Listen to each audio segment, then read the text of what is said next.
Bismillahirrahmanirrahim. Dear students, welcome to Shah Group Educational Channel. This is your biology class and I am your teacher Sarumba. Students, bio में chapter number 7 जिसका नाम है bio energetics. Previous lecture में हमने इस chapter में photosynthesis के topic को कंप्लीट कर लिया था। आज हम इस चैप्टर से रेस्पायरेशन को स्टार्ट करेंगे। सबसे पहले समझेंगे कि रेस्पायरेशन क्या होता है, फिर इसकी कुछ टाइप्स को स्टडी करेंगे। सबसे पहले रिस्पायरेशन को समझते हैं। देखिए बच्चों, हमने इस चैप्टर में देखा कि हमारे पास जो प्लांट होते हैं ये क्या करते हैं, ये सूरज की जो लाइट एनर्जी होती है इसको केमिकल एनर्जी में कन्वर्ट करके ग्लूकोज के मॉलिक्यूल में स्टोर कर देते हैं। इस तरह इनके पास एक ग्लूकोज का मॉलिक्यूल आ जाता है जो कि प्लांट के लिए फूड होता है। इसमें एनर्जी स्टोर हुई होती है। इस प्रोसेस को हमने फोटोसिंथेसिस का नाम दिया था। बट ये प्लांट ने तो चले फूड हासिल कर लिया, फोटोसिंथेसिस के जरिए इन्होंने अपना ग्लूकोज तैयार कर लिया जिसके अंदर एनर्जी मौजूद है। बट एनिमल्स जो होते हैं जैसे कि इंसान, गाय, गधा, घोड़ा, कुत्ता, बिल्ली, ये तो फोटोसिंथेसिस नहीं करते। तो फिर ये कैसे हासिल करते हैं? ये हासिल करते हैं जी एक दूसरे को खा के। अब ये जो प्लांट्स होते हैं इनको जब ये गाय, बकरी, जिनको हम बायोलॉजी में कहते हैं हर्बीवोर्स, जब ये हर्बीवोरस इनको खाएंगे तो अब इन प्लांट में जो ग्लूकोज स्टोर हुआ होगा वो अल्टीमेटली एनिमल्स की बॉडी में आ जाएगा। फिर इस एनिमल को दूसरा एनिमल जैसे गाय को इंसान खा लेगा तो अब गाय के अंदर जितने भी इस तरह के ग्लूकोज के या अदर मॉलिक्यूल्स जो स्टोर हुए होंगे वो अब एनिमल में आ जाएंगे।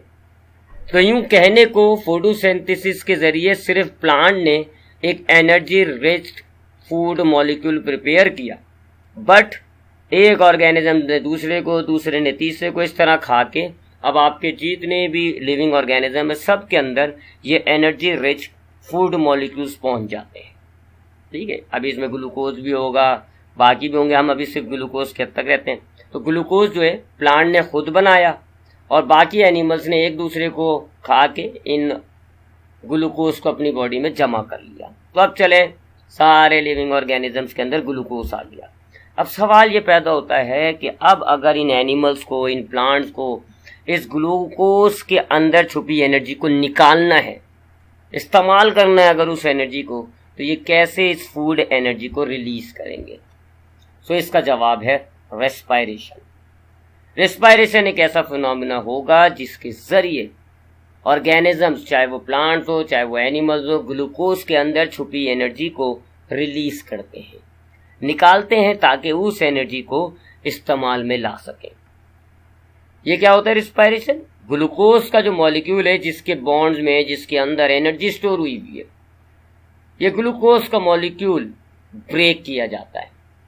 ब्रेक होगा तो इसमें से एटीपी वाले, एनर्जी वाले एटीपी मॉलिक्यूल्स रिलीज हो जाएंगे। सेल्स को एटीपी मिल गई। अब सेल्स को, बॉडी को जिस हिस्से को एनर्जी चाहिए होगी वहां एटीपी ब्रेक होगा और एनर्जी निकल आएगी। इस प्रोसेस को कहते हैं बच्चों रेस्पायरेशन।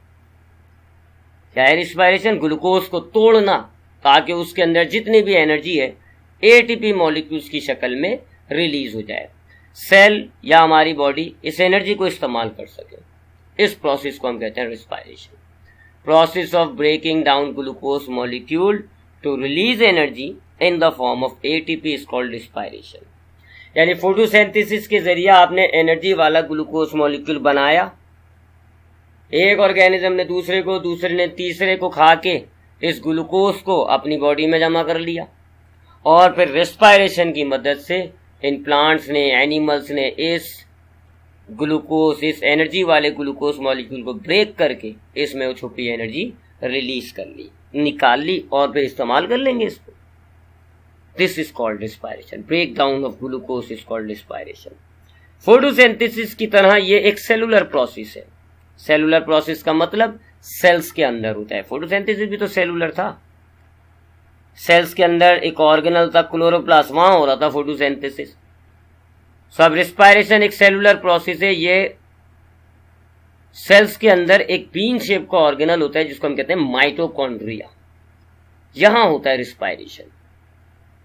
ठीक है, तो ये भी एक फोटोसिंथेसिस की तरह एक सेलुलर प्रोसेस है। फोटोसिंथेसिस क्लोरोप्लास्ट में हो रहा है, रेस्पायरेशन जो है वो माइटोकॉन्ड्रिया में हो रहा है। यहाँ एक बात याद रखिएगा, हमारे पास रेस्पायरेशन की 2 टाइप होंगी, लेकिन जो मेजर टाइप है ना, मैं उसकी बात कर रहा हूँ यहाँ पे, एरोबिक। ठीक है, नहीं तो रिस्पायरेशन के थोड़ा बहुत प्रोसेस माइटोकॉन्ड्रिया से बाहर साइटोप्लाज्म में भी होता है। ठीक है जी, तो अब तक मैंने आपको क्या बताया, लिविंग ऑर्गेनिजम्स ने खाकर बना, या तो फोटोसिंथेसिस के जरिए बना के या खाने के जरिए अपने अंदर ग्लूकोज के मॉलिक्यूल जमा कर लिए। अब रिस्पायरेशन एक ऐसा प्रोसेस है जिसके जरिए ग्लूकोज के मॉलिक्यूल्स को ब्रेक किया जाता है और इसमें एनर्जी को रिलीज किया जाता है एटीपी की शक्ल में। इस प्रोसेस को हम रिस्पायरेशन कहते हैं। सेलुलर प्रोसेस है, सेल्स के अंदर एक ऑर्गेनल होता है माइटोकॉन्ड्रिया, वहां ये प्रोसेस होता है। अब आते हैं इसकी टाइप्स पर। देखिए, फोटोसिंथेसिस की कोई टाइप नहीं थी, लेकिन रिस्पायरेशन की टाइप्स हैं हमारे पास। रिस्पायरेशन की दो टाइप्स होती है। पहली कराती है एरोबिक रिस्पायरेशन, सबसे ज्यादा ये होता है। ठीक है, एरोबिक रिस्पायरेशन में क्या होता है, ग्लूकोज के मॉलिक्यूल को ऑक्सीजन के मॉलिक्यूल से ब्रेक किया जाता है, यानी ग्लूकोज के साथ ऑक्सीजन को कंबाइन कर दिया जाएगा। अब ये ग्लूकोज जो है ये ऑक्सीजन की मदद से ब्रेक हो जाएगा। जब ग्लूकोज ऑक्सीजन की मदद से ब्रेक होता है तो एनर्जी के साथ साथ, एनर्जी वाले एटीपी मॉलिक्यूल्स के साथ साथ दो वेस्ट प्रोडक्ट भी तैयार हो जाते हैं, वाटर और कार्बन डाइऑक्साइड। इसको कहते हैं आप aerobic respiration, break down of glucose in the presence of oxygen. Glucose को ऑक्सीजन की मदद से तोड़ना एरोबिक रिस्पायरेशन कहलाता है। ठीक है, इसकी इक्वेशन अगर हम देखें तो ग्लूकोज प्लस ऑक्सीजन ब्रेक हुआ, कार्बन डाइऑक्साइड और वाटर जैसे वेस्ट प्रोडक्ट हमें मिले, साथ साथ हमें एटीपी की एनर्जी मिली एटीपी की फॉर्म में। तो ये होता है जी एरोबिक रिस्पायरेशन। ग्लूकोज जो है वो ऑक्सीजन की मदद से ब्रेक होता है, कंप्लीटली ब्रेक डाउन हो जाता है ग्लूकोज का। दो वेस्ट प्रोडक्ट हमें मिलते हैं, एक कार्बन डाइऑक्साइड और एक वाटर, साथ साथ जितनी भी एनर्जी ग्लूकोज में थी सब रिलीज हो गई इन द फॉर्म ऑफ एटीपी। अगर हम यहाँ पर सिंबॉलिक फॉर्म में लिखें तो ग्लूकोज का फॉर्मूला है C6H12O6 प्लस इसको ब्रेक करने के लिए ना, एक ग्लूकोज मॉलिक्यूल को ब्रेक करने के लिए आपको 6 ऑक्सीजन के मॉलिक्यूल्स चाहिए होते हैं। 6 ऑक्सीजन की मदद से आप एक ग्लूकोज के मॉलिक्यूल को तोड़ेंगे तो आपके पास 6 मॉलिक्यूल्स बनेंगे कार्बन डाइऑक्साइड के, 6 आपके पास वाटर मॉलिक्यूल्स बनेंगे और 36 एटीपी बनेगी। एटीपी के कितने मॉलिक्यूल्स बनेंगे, 36। ये होता है एरोबिक रिस्पायरेशन। अब ये वाला जो रिस्पायरेशन है ये सारे ऑर्गेनिजम्स में होता है। अच्छा, एक बात याद रखिएगा, हम अभी आगे वैसे कंपेयर करेंगे फोटोसिंथेसिस रिस्पायरेशन को। फोटोसिंथेसिस सिर्फ मैंने आपको बताया, फोटोसिंथेसिस में ग्लूकोज का मॉलिक्यूल बना, रिस्पायरेशन में टूटा है। फोटोसिंथेसिस सेलुलर प्रोसेस था, ये भी सेलुलर प्रोसेस है, लेकिन फोटोसिंथेसिस सिर्फ चंद ऑर्गेनिज्म में हो रहा था, प्लांट्स में, एल्गीज में, कुछ बैक्टीरिया में, जबकि रिस्पायरेशन दुनिया के तमाम ऑर्गेनिजम्स में होता है, प्लांट्स में, एनिमल्स में, फंगस में, क्योंकि सबको एनर्जी चाहिए, तो ये दुनिया के तमाम ऑर्गेनिजम्स में होता है। ठीक है, वापस एरोबिक पे आते हैं। अगर ग्लूकोज को ऑक्सीजन की मदद से तोड़ा जाता है, इसको हम कहते हैं एरोबिक रिस्पायरेशन। इसके नतीजे में आपके पास दो वेस्ट प्रोडक्ट तैयार होते हैं, एक कहलाता है कार्बन डाइऑक्साइड, एक कहलाता है वाटर। साथ साथ आपके पास अच्छी खासी एनर्जी रिलीज होती है 36 एटीपी मॉलिक्यूल्स की शक्ल में। ये वाला रिस्पायरेशन प्लांट, एनिमल्स सब करते हैं, बल्कि यूं कह लें दुनिया के तमाम ऑर्गेनिजम्स ये वाली रिस्पायरेशन करते हैं। एरोबिक रिस्पायरेशन दुनिया के तमाम ऑर्गेनिजम्स में होता है, चाहे वो एल्गीज हो, प्लांट्स हो, छोटे एनिमल्स हो, बड़े एनिमल्स हो, सब में। बस चंद ऑर्गेनिज्म है वो भी चंद मखसूस कंडीशन में एक दूसरी टाइप की रिस्पायरेशन शुरू कर देंगे जो अभी हम देखते हैं। ठीक है, एनएरोबिक कहलाती है, वो मैं आपको भी बताता हूँ दूसरी टाइप क्या है। वो चंद ऑर्गेनिजम्स करेंगे, वो भी मखसूस कंडीशंस पर। अच्छा, अब यहाँ पर एक और बात मैं आपको बताऊं, यहाँ जो 36 एटीपी मॉलिक्यूल्स निकल रहे हैं ना, ये समझ ले पूरा ग्लूकोज का मॉलिक्यूल ब्रेक हो गया है और आपके पास अच्छी खासी एनर्जी है। ये 36 एटीपी मॉलिक्यूल्स, अगर आप इन एटीपी को तोड़कर एनर्जी निकाली जाए, आपको पता है ना एटीपी को तोड़कर एटीपी में कन्वर्ट करते हैं, एनर्जी रिलीज हो जाती है। तो अगर इन 36 एटीपी मॉलिक्यूल्स को हम ब्रेक करते हैं, एटीपी में इनको कन्वर्ट कर देते हैं, तो एनर्जी कितनी रिलीज होती है, 2827 किलो जूल्स पर मोल, 2827 किलो जूल्स। यानी एक ग्लूकोज का मॉलिक्यूल अगर हम ब्रेक करें 36 एटीपी बनते हैं और उन 36 एटीपी से टोटल एनर्जी कितनी निकलती है, 2827 2827 एंड 27 किलो जूल्स। सो ये एक बहुत एनर्जी है। तभी तो ये सारे ऑर्गेनिज्म, आपको क्या कहा, सारे ऑर्गेनिजम्स एरोबिक रिस्पायरेशन करते हैं क्योंकि इसके अंदर अच्छी खासी एनर्जी प्रोड्यूस होती है। बट एक और टाइप होता है जी, उसको हम कहते हैं एनएरोबिक रिस्पायरेशन। एनएरोबिक रिस्पायरेशन में ग्लूकोज बिना ऑक्सीजन के ब्रेक हो जाता है। एरोबिक में आपने क्या देखा, ग्लूकोज को ब्रेक करने के लिए हमने ऑक्सीजन को मिलाया था और ग्लूकोज मुकम्मल तौर पे तबाह हो गया था, ब्रेक हो गया था। बट एनएरोबिक रिस्पायरेशन में ग्लूकोज बिना ऑक्सीजन के ब्रेक होता है और फिर पूरा भी ब्रेक नहीं हो पाएगा, पार्शियली ब्रेक होगा, बस थोड़ा बहुत ही टूटेगा। एरोबिक रिस्पायरेशन में पूरा ग्लूकोज टूट गया, जबकि एनएरोबिक में पार्शियली टूटेगा बिना ऑक्सीजन के। सो अगर glucose molecule in the absence of oxygen break हो, इसको कहते हैं एनएरोबिक रिस्पायरेशन। अब इसकी भी दो टाइप है, क्योंकि डिपेंड करता है ना कि प्रोडक्ट क्या बना, उसके हिसाब से। ग्लूकोज को आपने बिना ऑक्सीजन के तोड़ा, अब सवाल ही पैदा होता है बना क्या। एनर्जी के साथ साथ कुछ वेस्ट प्रोडक्ट तो बना होगा, क्योंकि ग्लूकोज मुकम्मल तो नहीं टूट रहा। सो अब ग्लूकोज मुकम्मल नहीं टूट रहा, क्या बच गया, क्या वेस्ट प्रोडक्ट है, उसके हिसाब से दो टाइप होती है। एक कहलाती है अल्कोहलिक फर्मेंटेशन। ये जो एनएरोबिक रिस्पायरेशन है, इसको हम फर्मेंटेशन भी कहते हैं। तो अल्कोहलिक फर्मेंटेशन पहला है। इसमें क्या होता है, ग्लूकोज ब्रेक होता है विदाउट ऑक्सीजन, और जो आपके पास जो बचता है, जो वेस्ट प्रोडक्ट होता है, वो इथाइल अल्कोहल, या सादा जबान में इनको अल्कोहल भी कहा जाता है। और बहुत थोड़ी में, यानी कार्बन डाइऑक्साइड भी बनती है, बहुत थोड़ी मिकदार में एटीपी की शक्ल में आपको एनर्जी भी रिलीज होती है। थोड़ी मिकदार में एटीपी क्यों रिलीज हुई, क्योंकि ग्लूकोज मुकम्मल तौर पर नहीं टूटा। ये जो अल्कोहल है, इसका फॉर्मूला देखें, अभी भी बहुत है, C2H5OH, ठीक है। तो ग्लूकोज एरोबिक रिस्पायरेशन में कंप्लीट ब्रेक हो गया था, इसलिए आपको अच्छी खासी एटीपी मिली थी। बट यहाँ ग्लूकोज मुकम्मल तौर पर ब्रेक नहीं हुआ, पार्शियली ब्रेक हुआ है जी, सिर्फ 4 कार्बन एटम टूटे हैं उसमें से, तो इसलिए आपको यहाँ पर ज़्यादा एटीपी नहीं मिलती। सो ग्लूकोज अगर ब्रेक डाउन हो रहा है बिना ऑक्सीजन के, अल्कोहल बन रहा है, कार्बन डाइऑक्साइड बन रही है, तो इसको हम कहते हैं एनएरोबिक की पहली टाइप, जिसका नाम है अल्कोहलिक फर्मेंटेशन।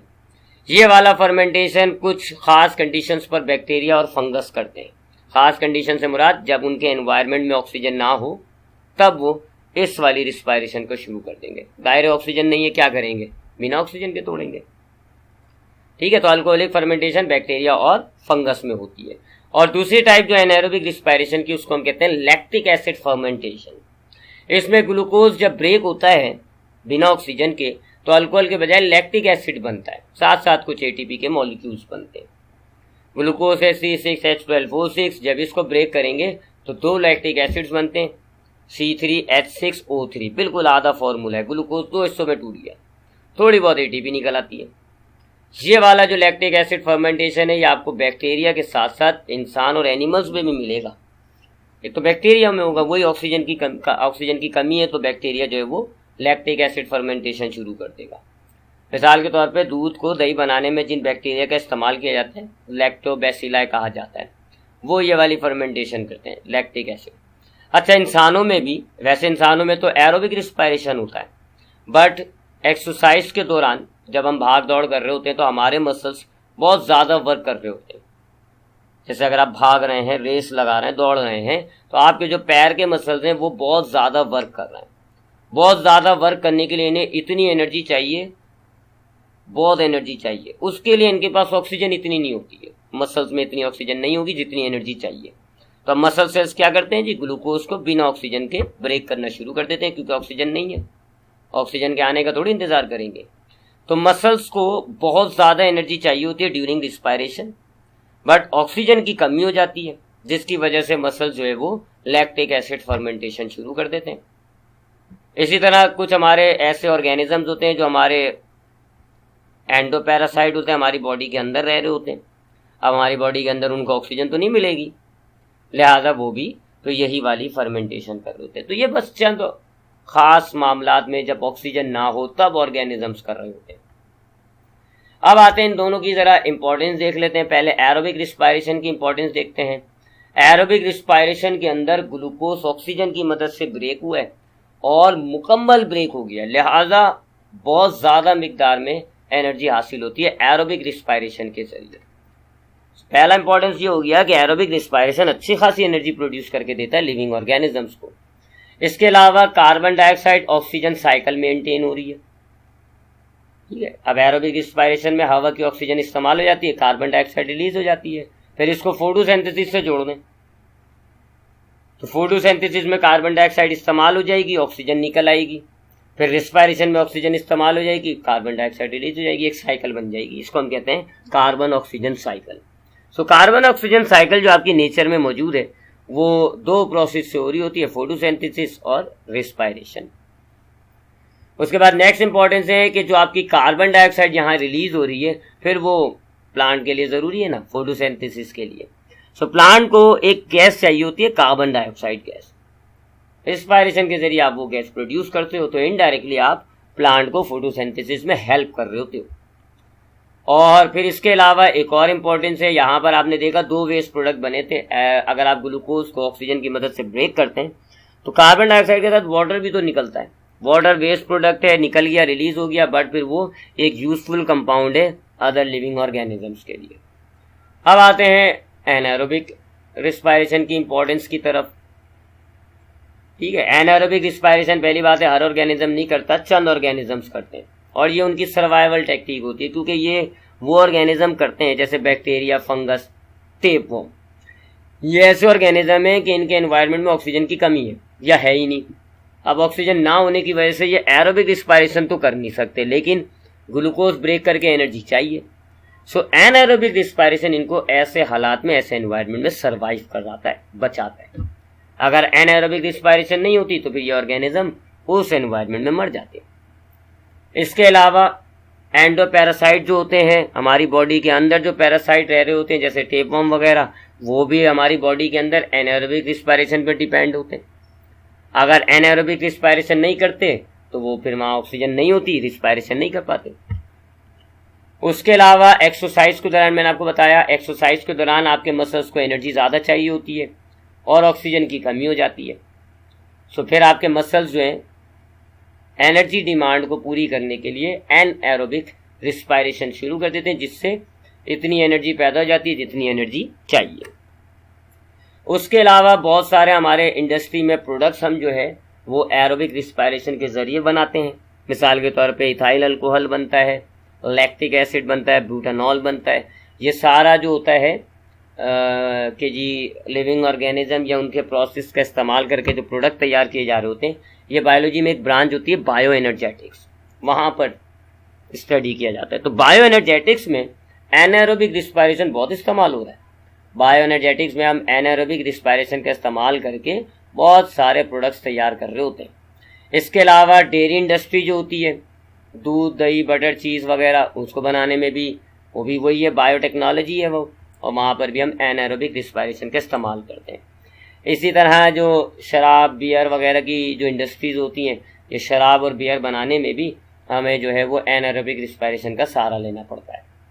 उसके अलावा दही, चीज़, अचार वगैरह, इनके अंदर मुख्तलिफ फ्लेवर्स को भी आप ऑर्गेनिजम्स का जो एनारोबिक रिस्पायरेशन है इसके थ्रू ये सारे प्रोडक्ट्स तैयार हो रहे हैं। मैं आपको पहले बता चुका हूँ, बायोटेक्नोलॉजी में हम एनारोबिक रिस्पायरेशन या इस जैसे कुछ दूसरे प्रोसेस का इस्तेमाल करके प्रोडक्ट्स तैयार करते हैं। सो अब हम देखते हैं जी ये जो दो टाइप है हमारे पास रिस्पायरेशन की, इनके डिफरेंसेस पर नज़र डालते हैं। एरोबिक रिस्पायरेशन में मैंने आपको बताया कि एरोबिक रिस्पायरेशन में ऑक्सीजन चाहिए होती है, ऑक्सीजन की ज़रूरत होती है, बट एनारोबिक रिस्पायरेशन बिना ऑक्सीजन के होता है। एरोबिक रिस्पायरेशन में ग्लूकोज फूड मुकम्मल तौर पर टूट गया, मुकम्मल तौर पर ऑक्सीडाइज हो गया, जबकि एनारोबिक में ग्लूकोज या जो फूड मॉलिक्यूल है ये पार्शली ऑक्सीडाइज हो रहा है। एनारोबिक रिस्पायरेशन जो है ये ऐसा मोड ऑफ रिस्पायरेशन है जो प्लांट, एनिमल समेत दुनिया का हर ऑर्गेनिज्म अपनाता है, जबकि एनारोबिक रिस्पायरेशन आपको सिर्फ चंद बैक्टीरिया और फंगस में मिलेगा, ये भी कौन से वाले, जो ऐसे एनवायरनमेंट में रह रहे हो जहां ऑक्सीजन नहीं होती। एरोबिक रिस्पायरेशन में अच्छी खासी एनर्जी प्रोड्यूस होती है, 36 एटीपी के मॉलिक्यूल्स प्रोड्यूस होते हैं, 2827 किलो जूल एनर्जी होती है, जबकि एनारोबिक रिस्पायरेशन में ज़्यादा एटीपी रिलीज नहीं होती, 170-180 किलो जूल्स पर मोल के करीब एनर्जी बस बन पाती है। एरोबिक रिस्पायरेशन में जो एंड प्रोडक्ट हैं, जो वेस्ट प्रोडक्ट हैं, वो है कार्बन डाइऑक्साइड और वाटर।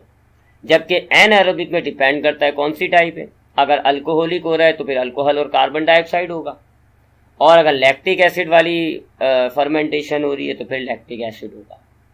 तो इथेनॉल, लैक्टिक एसिड ये मेजर एंड प्रोडक्ट है, उसके अलावा कार्बन डाइऑक्साइड भी एक एंड प्रोडक्ट है। ये था आज का lecture about respiration and the two types of respiration. अब आज के लेक्चर से रिलेटेड सेक्शन ए के जो मल्टीपल चॉइस क्वेश्चंस हैं उनको देखते हैं और उनको सॉल्व करते हैं। पहला एमसीक्यूज है, the process which liberates chemical energy store in food is called. वो प्रोसेस जो फूड में मौजूद केमिकल एनर्जी को रिलीज करता है, निकालता है, उस प्रोसेस को हम रिस्पायरेशन कहते हैं।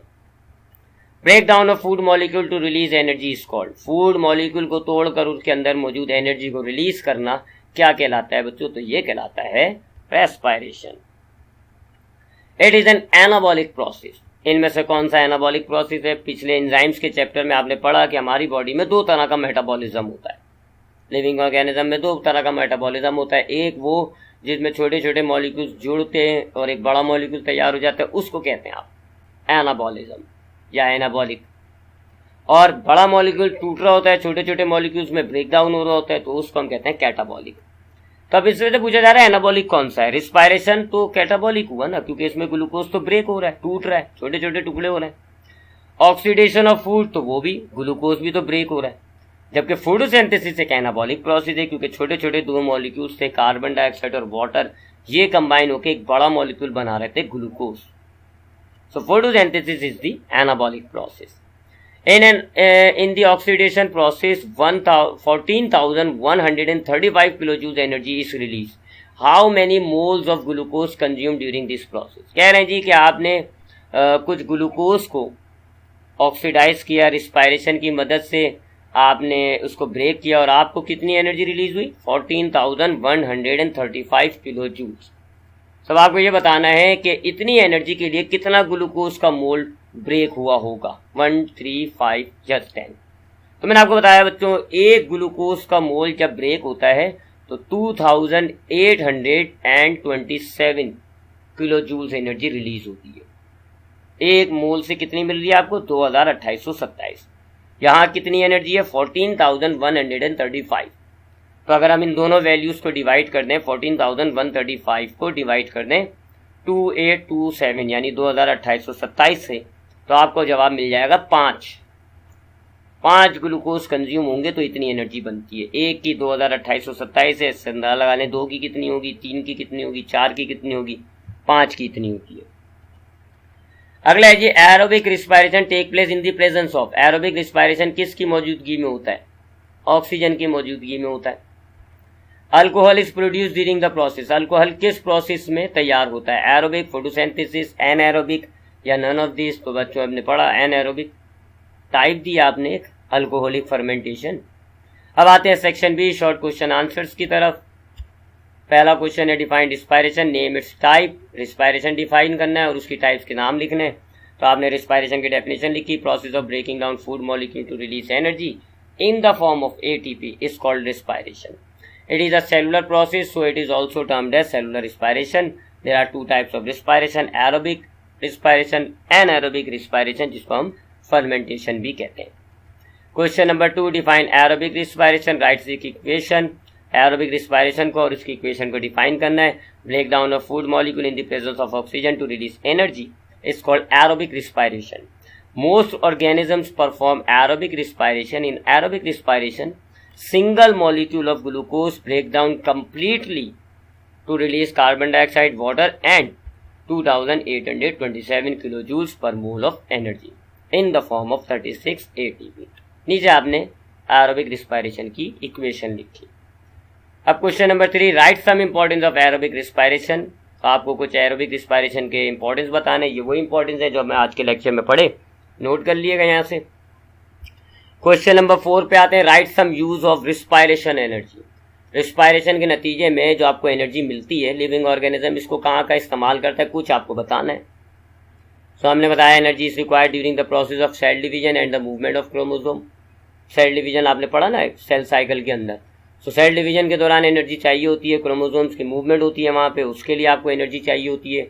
सेकेंड पॉइंट में आपने कहा जी कि ग्रोथ जो सेल्स की होती है, सेल्स की जो एनलार्जमेंट होती है, सेल्स जो बड़े हो रहे होते हैं, उनके लिए भी आपको एनर्जी चाहिए। फिर आपने बताया थर्ड पॉइंट में कि जो एक्टिव ट्रांसपोर्ट होता है मॉलिक्यूल्स का, आइंस का, एक्टिव ट्रांसपोर्ट भी आपको बताया जा चुका है कि एक होता है मॉलिक्यूल्स हाई से लो की तरफ जा रहे होते हैं, इसको हम कहते हैं पैसिव ट्रांसपोर्ट, और एक होता है जी मॉलिक्यूल्स लो से हाई की तरफ आ रहे होते हैं, इसको हम कहते हैं एक्टिव ट्रांसपोर्ट। तो एक्टिव ट्रांसपोर्ट अगर मॉलिक्यूल्स की, आइंस की करानी होती है तो उसके लिए हमें एनर्जी की ज़रूरत होती है। इसके अलावा हमारे मसल्स जो कॉन्ट्रैक्ट होते हैं मूवमेंट के दौरान, जब आप हाथ पैर हिलाते हैं तो आपके मसल्स सिकुड़ते हैं, कॉन्ट्रैक्ट होते हैं, इसके लिए आपको एनर्जी चाहिए होती है। आपकी बॉडी में जितना भी नर्व इम्पल्स दौड़ रहा होता है, इसके लिए आपको एनर्जी चाहिए होती है। आपने बॉडी के टेम्परेचर को मेंटेन करने के लिए भी आपको एनर्जी चाहिए होती है। तो ये हमने कुछ रिस्पायरेशन से हासिल होने वाली एनर्जी के इस्तेमाल बता दिए। Question number 5, define aerobic respiration, what are its type. आपको एनाएरोबिक रिस्पायरेशन बतानी है और उसकी 2 टाइप्स बतानी है। ये आपके पास आंसर मौजूद है। Break down of food molecule in the absence of oxygen is called anaerobic respiration या फिर fermentation. Organisms like some bacteria, fungi, endoparasite and sometimes animal, बता चुका हूँ एक्सरसाइज के दौरान। Break down sugar in the absence of oxygen to release lactic acid और ethyl alcohol. In anaerobic respiration, glucose molecule is not broken down completely, so very less amount of energy is released. There are 2 types of anaerobic respiration, alcoholic fermentation. In this type, glucose break down into ethyl alcohol and carbon dioxide with the release of very less amount of energy. Example आपने लिख दी bacteria और fungus की। नीचे आपने जो है alcoholic fermentation का equation लिख दिया, जिसमें आपने अल्कोहल बनाया जी, वेस्ट प्रोडक्ट, और कार्बन डाइऑक्साइड। फिर ये एसिडिक फर्मेंटेशन हो गई जी। In this type glucose break down into lactic acid with the release of very less amount of energy. Example bacteria and animal. और ये आपके पास एनाएरोबिक का इक्वेशन हो गया। क्वेश्चन नंबर 6 है जी, write down the importance of anaerobic respiration. तो ये वो एनाएरोबिक रिस्पायरेशन की इंपॉर्टेंस हो गई जो आज के लेक्चर में हमने डिस्कस की, यहाँ से नोट डाउन कर लीजिएगा। क्वेश्चन नंबर 7 हमारे पास है एनएरोबिक और एरोबिक रिस्पायरेशन में डिफरेंसेस हमें लिखना है। तो ये हमने आज के लेक्चर में बिल्कुल आखिर में, जब हमने दोनों टाइप पढ़ ली थी, तो हमने ये डिफरेंसेस को भी स्टडी कर लिया था। तो यहाँ से इन डिफरेंसेस को नोट डाउन कर लिएगा। नेक्स्ट क्वेश्चन है, why acidic fermentation is harmful. In animals anaerobic respiration produce lactic acid which act. अच्छा, ये वो मसल्स के अंदर में, इसका उर्दू में बता दूं आपको क्या कहना चाह रहे हैं यहाँ पे, फिर मैं आपको बताता हूँ इंग्लिश में। एसिडिक फर्मेंटेशन वो जो मसल्स के अंदर हमने बताया ना आपको कि एनिमल्स, जब हम जो है एक्सरसाइज करते हैं तो हमारे मसल्स को एनर्जी बहुत ज़्यादा चाहिए होती है, ऑक्सीजन की कमी होती है। तो फिर हमारे मसल्स क्या करते हैं, एनर्जी रिक्वायरमेंट को पूरी करने के लिए ग्लूकोज को लैक्टिक एसिड फर्मेंटेशन पर ले आते हैं। अब ग्लूकोज ब्रेक होने लगता है, लैक्टिक एसिड बनने लगता है। अब इसका फ़ायदा तो ये होता है कि हमारी जो एनर्जी रिक्वायरमेंट होती है वो पूरी होने लगती है, बट इसका एक नुकसान होने लग जाता है। ये जो लैक्टिक एसिड बन रहा है हमारे सेल्स में, ये जमा होता रहता है और हमारे सेल्स में लैक्टिक एसिड की एक्यूमुलेशन से क्रैम्प आ जाता है, अकड़ आ जाती है, सख्ती हो जाती है और दर्द होता है। अक्सर आपने देखा है ना, एक्सरसाइज करने के बाद आपके मसल सख्त हो जाते हैं और अकड़ भी आ जाती है, बात होगा खिंच जाते हैं, दर्द भी हो रहा होता है। ये सब इसी वजह से, क्योंकि आपके मसल्स में लैक्टिक एसिड जमा हुआ होगा। फिर कुछ टाइम अगर आप रेस्ट करें तो ये लैक्टिक एसिड जो आपके मसल्स में मौजूद है, ये ब्लड के जरिए लीवर तक जाता है और लीवर जो है फिर इसको कैटाबोलाइज कर देता है, या तो इसको खत्म कर देता है या फिर इसको वापस जोड़कर ग्लूकोज बना देता है। फिर आपका दर्द खत्म हो जाता है पैरों का। So in animals anaerobic respiration produce lactic acid which accumulate in the cells and cause muscles fatigue. If the lactic acid build up too much, it can stop muscles from working, causing cramp. ठीक है, muscles में अकड़, muscles में सख्ती पैदा करता है, दर्द पैदा करता है। Question number 9, define pyruvic acid. Pyruvic acid आपको बयान करना है। पायरोइक एसिड क्या है जी, ये वैसे तो अभी आपने जो है एरोबिक के फेसिस अभी नहीं पढ़े, नेक्स्ट वीडियो में आप फेसिस पढ़ेंगे तो आप ये देखेंगे कि ग्लूकोज, चाहे दोनों तरह की रिस्पायरेशन ले लें, चाहे आप एरोबिक की बात कर लें चाहे आप एनाएरोबिक की बात कर लें, ग्लूकोज आहिस्ता आहिस्ता ब्रेक होगा। तो जब पहली बार ब्रेक होता है ना ग्लूकोज, तो वो कन्वर्ट होता है पायरोइक एसिड में, यानी glucose break down into pyruvic acid, फिर पायरोइक एसिड फर्दर ब्रेक होता है।